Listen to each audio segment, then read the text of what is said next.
மாவீர பெற்றோர்களுக்கும் மாவீர குடும்பத்தினருக்கும் போராளிகளுக்கும் இவர்களுக்கும் எங்களுடைய அன்புக்குரிய மக்களுக்கும் இனிய வணக்கத்தை தெரிவித்துக் கொள்கின்றேன்.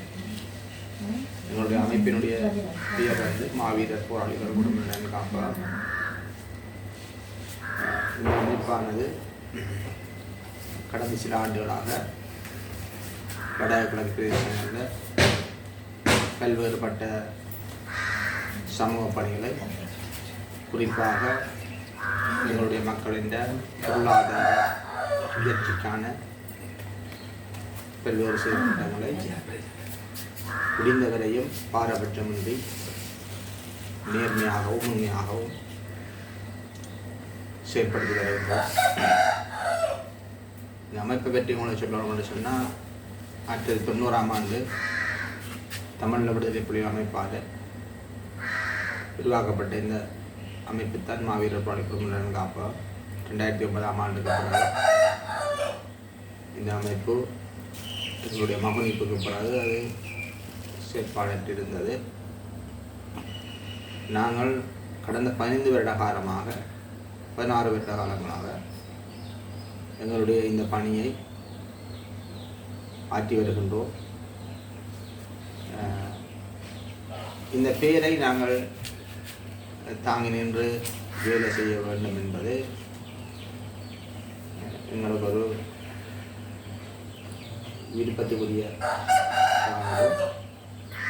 எங்களுடைய வரலாற்றை தொடர்ச்சியாக பேண வேண்டும் என்பதற்காகத்தான் நாங்கள் இந்த பெயரை அழிய விடாமல் தொடர்ச்சியாக பாவித்து வருகின்றோம். நீங்கள் இது மாவீரர் போராளிகள் குடும்ப காப்பகம் என்ற முறையில் பேரை நாங்கள் வச்சு செயல்படுறோம்ன்றதால நீங்கள் இது பற்றி பயப்பட வேண்டியது எதுவும் இல்லை. ஏனென்றால் நாங்கள் கடந்த காலங்களிலே பல்வேறுபட்ட செயற்திட்டங்களை வெளிப்படையாக பொது வழியில் எல்லாருக்கும் தெரியக்கூடிய மாதிரியே இந்த பேனர்கள் எல்லாம் கட்டிய நாங்கள் பல்வேறு இடங்களில் செயல்பட்டு வருகிறோம். ஆகவே எங்களுக்கு இதுவரையும் எந்த ஒரு பிரச்சனையும் வரையில்லை. தமிழ் விடுதலை புலிகள் என்ற அந்த பெயருக்கு இங்கே தடை இருக்கிறதால அந்த பெயரை பாவிக்கிறதுக்கு தான் தடையை ஒழிய மாவீரர் போராளிகள் குடும்ப நலன் காப்பகம் என்ற பெயரை பாவிக்கிறதுக்கு சட்ட ரீதியான தடை எதுவும் இங்கே இல்லை. அதனால அவர்களுக்கு அரசு தரப்புக்கு சில இது கசப்பாக இருந்தாலும் கூட சட்ட ரீதியாக எந்தவித செயல்பாடுகளையும் எங்களுக்கு எதிராக செய்ய இயலாது. நாங்களும் மிகவும் சாதுரியமாகவே இந்த செயல்பாடுகளை செய்து வருகின்றோம். தேவையற்ற பிரச்சனைகளை நாங்கள் சந்திக்கக்கூடாது என்றதில் நாங்கள் தெளிவாக இருக்கிறோம். அந்த அடிப்படையில் நாங்கள் கடந்த இடங்களில் நாங்கள் இந்த செயல்திட்டங்களை முன்வர எடுத்துக்கின்ற போது எங்களுக்கு எந்த ஒரு பிரச்சனையும் வரவே இல்லை, அறவே இல்லைன்றே சொல்லலாம்.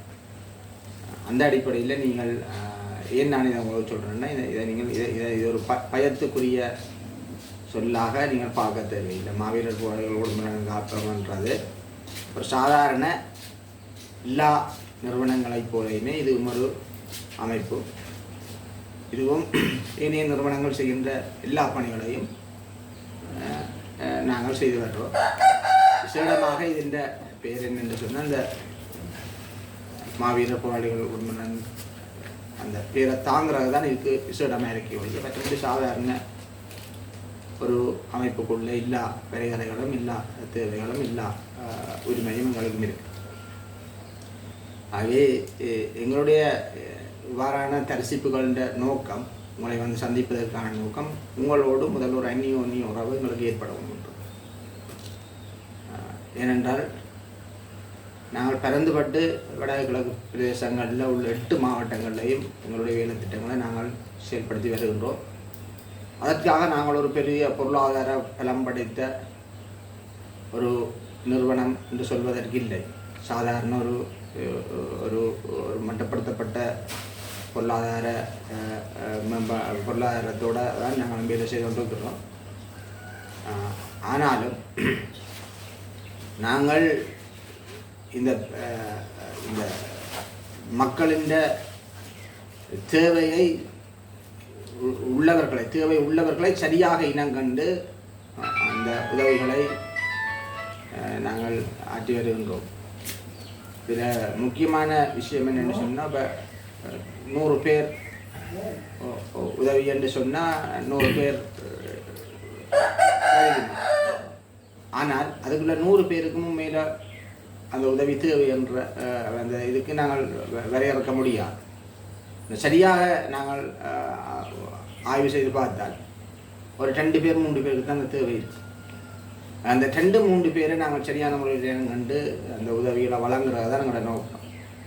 அவை அந்த அந்த அந்த அந்த செயல் திட்டங்களை சரியாக எடுப்பதற்கு நாங்கள் செய்வதற்கு உங்களுக்கும் எங்களுக்குமான ஒரு உறவு நிலை இருக்கணும். ஏனென்றால் கிராம மட்டங்களில் பல மாவீரர் குடும்பங்கள், போராளிகள், இன்னும் காயப்பட்ட போராளிகள், பல தேவை உள்ளவர்கள் இருப்பார்கள்.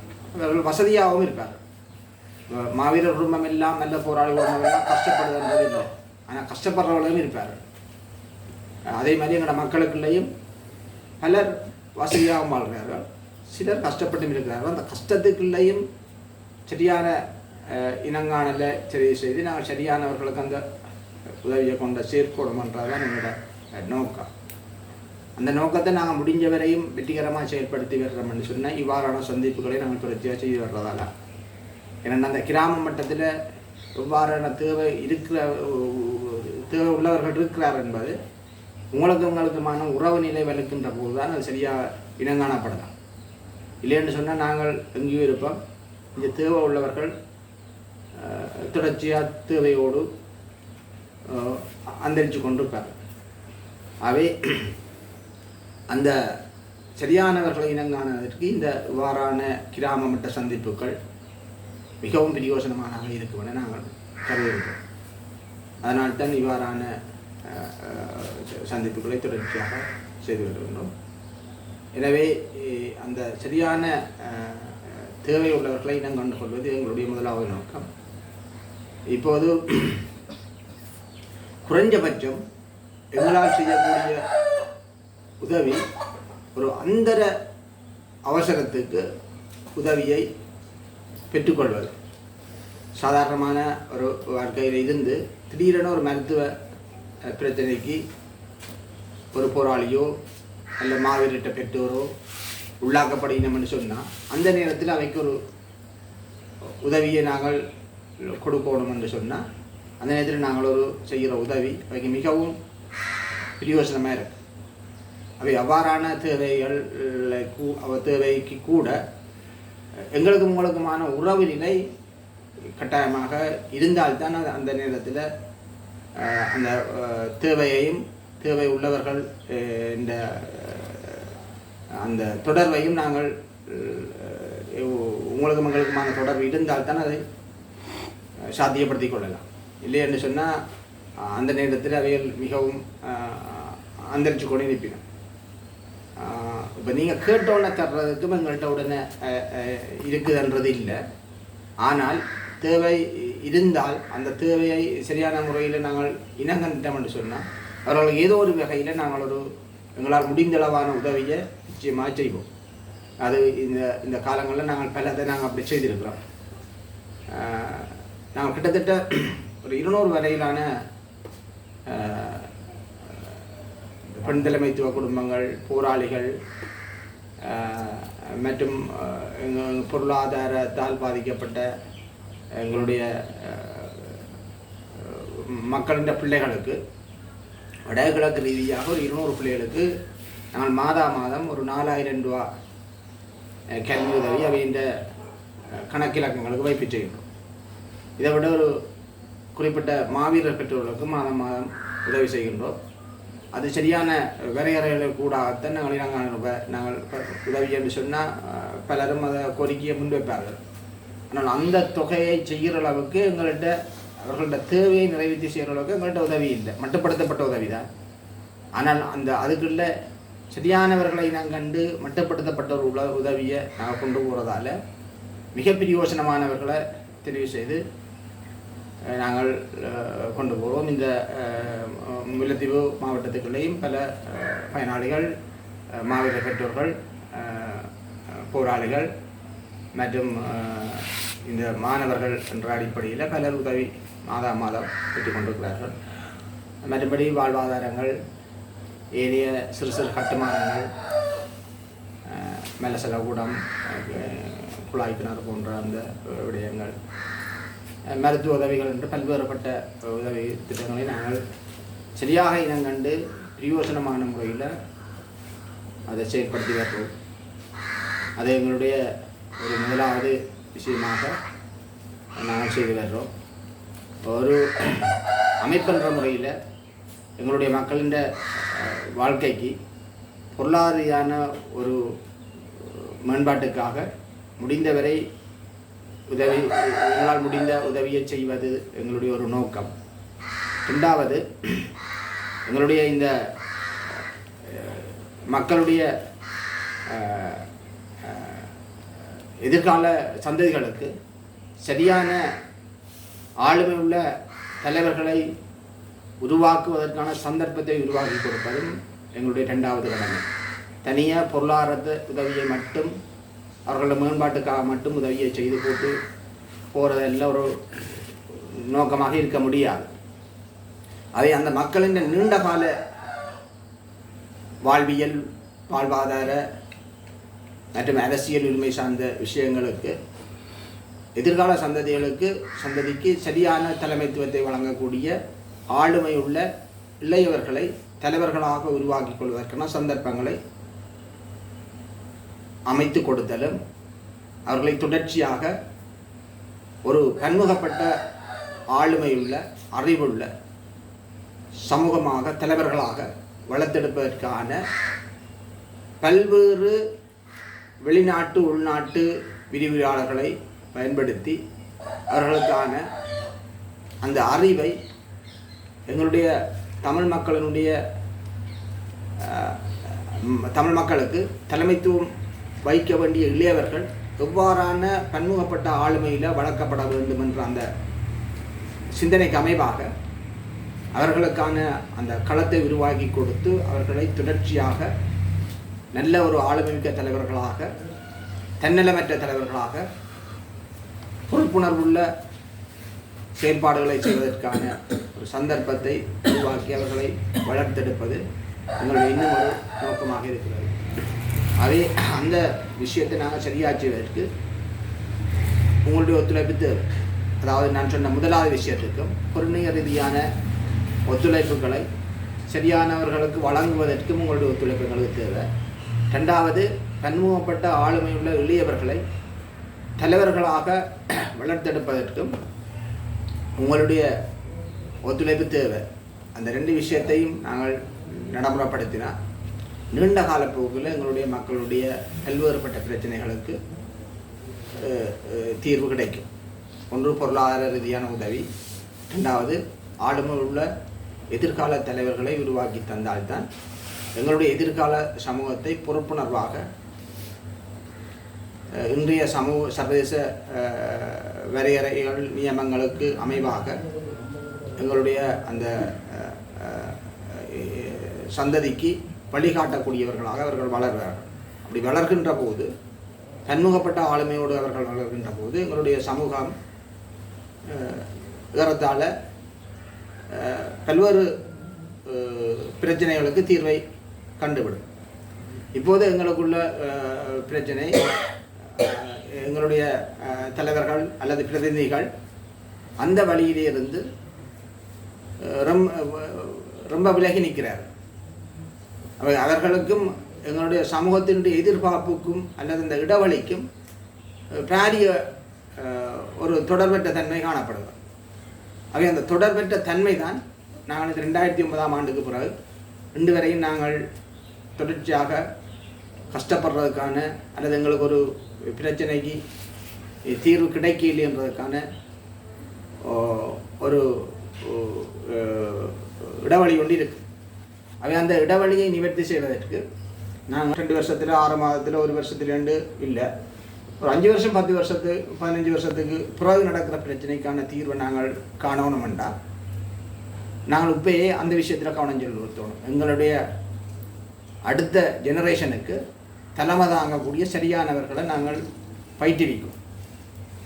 இப்போது உங்களுக்கு இந்த இப்போ எங்களுடைய தலைவர்களாக அல்ல அரசியல் பிரதிநிதிகளாக தெரிவு செய்யப்படுறவர்கள் யாருன்னு சொன்னால் எங்களோட கட்சிகள் யாரை தேடி வருதுன்னு சொன்னால் ஒரு சமூகத்தில் பணபலம் படைத்தவனை தான் தேடி வருது. ஏன்னா அப்போ தான் அவரை அந்த தேர்தல் செலவை அவரால் ஈடு செய்து அந்த தேர்தலுக்காக பெருந்தொகை பணத்தை செலவழித்து அவர் அந்த களத்தில் நின்று ஒரு வாக்கை பெற்று அவர் ஒரு மக்கள் பிரதிநிதியாக தெரிவு செய்யப்படுவதன் மூலம் தங்களுடைய கட்சி இந்த நடவடிக்கை அவர்கள் தொடரலாம் நினைக்கிறார்கள். ஆனால் இது சாதாரண ஒரு எங்களுடைய பிள்ளைகளுக்கு சாத்தியமற்ற ஒரு விஷயம். ஏனென்றா அவர்களால் கோடிக்கணக்கான காசை செலவழித்து அந்த தேர்தல் ஜனநாயகம் என்ற அந்த பணநாயகத்தை மூலதனமாக கொண்ட அந்த வழியில் பயணிக்க இல்லாமல் இருக்குது. அவை உங்களுடைய பிள்ளைகளுக்கும் எங்களுடைய பிள்ளைகளுக்கும் அது எட்டாக்கனியாக இருக்கின்றது. பணபலம் படைத்த பக்கா ரவுடிகளுக்கும் பச்சோந்திகளுக்குமான களமாகத்தான் இன்றைய ஜனநாயக வழி இருக்கு. அவை அந்த வழியை நாங்கள் மாற்றி ஒரு சரியான ஏழை எளிய பிள்ளைகளின் ஏழை எளியவர்களின் பிள்ளைகளும் சமூகத்துக்கு தலைமை தாங்கக்கூடிய நிலையில் அவர்கள் தலைவர்களாக வரக்கூடிய களத்தை அமைத்து கொடுப்பதன் மூலம்தான் எங்களுடைய இனத்திற்கான விடிவு கிடைப்பதற்கான வழி வகை அமையும். அவை எங்களுக்கு இப்போது சிறந்த நல்ல உதாரணமாக உங்களுக்கு நாங்கள் சொல்லக்கூடியது ஒன்று, இன்றைக்கு இருக்கிற ஜேவிபி எம்பிபி என்ற அரசாங்கம். உங்களுக்கு தெரியும், 2 ஆயுத புரட்சிகளை நடத்தி மிகப்பெரிய தோல்வியை சந்தித்து அந்த சிங்கள இனத்தில கிட்டத்தட்ட 60,000 வரையிலிருந்து 1,00,000 வரையிலான இளைஞர்கள் அல்லது அந்த போராட்டத்தில் பங்கு பெற்றியவர் கொல்லப்பட்டார். அதுக்கு பிறகு அரசியலுக்கு திரும்பின அந்த கட்சி ஒரு 20-30 வருஷ காலத்தில் எந்த ஆட்சியை ஆயுத புரட்சி மூலம் கைப்பற்ற முயன்று மிகப்பெரிய அழிவை சந்தித்து பின்னடைவுகளை சந்தித்தார்களோ அதே இயக்கம் இன்றைக்கு ஜனநாயக வழியில் அந்த ஆட்சியை கைப்பற்றியிருக்கு. கைப்பற்றினது மட்டும் அங்கே பெரிய விஷயம் இல்லை. அவர்கள் ஒரு ஊழலற்ற நேர்த்தியான நிர்வாகத்தை அவர்கள் நடத்துவது மட்டும் இல்லாமல் இலங்கையில் புழுத்து புரியோடி போய் கிடந்திருந்த அந்த அரசியல் ஆட்சி முறைமையையும் மாற்றுவதற்கான பல எத்தனைப்புகளை செய்து கொண்டிருக்கிறார். அவை இதுதான் எங்களுக்குரிய சரியான உதாரணம். அவை எங்களுடைய பாதையும் சரியானவர்கள். ஜேவிபி என்றது ஒரு இனவாத கட்சி. அது ஒட்டுமொத்த இலங்கைக்கான சில பிரச்சனைகளை தீர்க்கிறார்கள் ஒழிய தமிழ் மக்களின் அடிப்படை பிரச்சனையை தீர்ப்பதற்கு எவ்வளவுக்கு முன் வருவார்கள் என்று நாங்கள் பெரிய அளவு எதிர்பார்க்க முடியாது. எங்களுடைய அடிமட்ட மக்களின் எதிர்பார்ப்புகள் அவர்களால் நிவர்த்தி செய்யப்படாது. எங்களுடைய அடிப்படை கோரிக்கை அவர்கள் நிவர்த்தி செய்ய மாட்டார்கள். ஆனாலும் ஒட்டுமொத்தமான இலங்கைக்கு ஒரு நல்ல ஆட்சியை ஊழலற்ற புழுத்து புரியோடி போன இந்த 76 வருடத்துக்கு மேலாக ஊழல்வாதிகளாக இருந்த ஆட்சியாளர்களை இன்றைக்கு களையெடுத்து கொண்டிருக்கிறார்கள். அவை அந்த ஒரு வழியை நாங்களும் எங்களுடைய இளையவர்களும் அந்த வழியை பின்பற்றி போவதன் மூலம்தான் எங்களுடைய இந்த அரசியல் மூலதனமாக கொண்டு பிழைப்பு நடத்துகின்ற அந்த அரசியல்வாதிகளை மாறாக எங்களுடைய பிள்ளைகள் சொல்வது, நான் உங்களுடைய பிள்ளைகளை தான் சொல்கிறேன். உங்களுடைய பிள்ளைகள் அந்த எங்களுடைய எதிர்கால சந்ததிகளுக்கு தலைமை தாங்கக்கூடிய அந்த பொறுப்பு நிலைகளுக்கு வருவதற்கு அவர்களை மிகச்சிறந்த ஆளுமை உள்ள தலைவர்களாக வளர்த்தெடுக்க வேண்டியது இன்றைய காலத்தில் மிக முக்கியமான கடமைகளில் ஒன்றாக நீங்களும் நாங்களும் கருத வேண்டும். அப்படி கருதுவதன் மூலம்தான் எங்களுடைய தலைவிதியை மாற்ற முடியும். ஆகவே அந்த விஷயத்துக்கும் இந்த விஷயத்துக்கு நான் சொன்ன 2 விஷயத்துக்கு, எங்களுடைய பொருளாதார மேம்பாட்டுக்கும் எங்களுடைய அரசியல் தலைமைத்துவத்திற்கு இளையவர்களை ஆளுமை உள்ளவர்களாக வளர்த்தெடுப்பதற்கு, பன்முகப்பட்ட ஆளுமை உள்ளவர்களாக வளர்த்தெடுப்பதற்கு உங்களுடைய ஒத்துழைப்பை நாடி நிற்கின்றோம். எனவே எங்களோடு பல்வேறுபட்ட ஆளுமை உள்ள தலைவர்களை வளர்த்தெடுப்பதற்காக எங்களோட இந்த பயிற்சி களத்தில் பங்கு பெற்ற விரும்புபவர்களை எங்களோடு தொடர்பை ஏற்படுத்துகிறீர்களானால் அவர்களுக்குரிய அந்த வகுப்புகளை தேவைப்படுகின்ற வகுப்புகளை மிகச்சிறந்த ஆளுமை உள்ள விரிவுரையாளர்களை வைத்து அது உள்நாட்டிலும் வெளிநாட்டிலிருந்தும் கூட இதண்டு ஒரு நல்ல ஒரு தலைவர்களை வளர்த்திருக்கக்கூடிய அந்த சந்தர்ப்பத்தில் உங்களுடைய பிள்ளைகளையும் உள்வாங்கிக் கொள்ளலாம். பெருமைமிக்க தன்னலமற்ற அந்த சந்தர்ப்பத்தை உங்களுடைய பிள்ளைகளுக்கும் உங்களுடைய சகோதரர்களுக்கும் உங்களுடைய நண்பர்களுக்கும் பெற்றுக் கொடுப்பதற்கு நீங்கள் எங்களோடு அவர்களுக்கான தொடர்புகளை ஏற்படுத்தி தாருங்கள். நிச்சயமாக ஒரு பொறுப்புணர்வான நல்ல சமூகத்தை எங்களால் உருவாக்கி தர முடியும். நன்றி. நீங்கள் ஏதாவது இதை கேட்குறா கேட்கலாம்.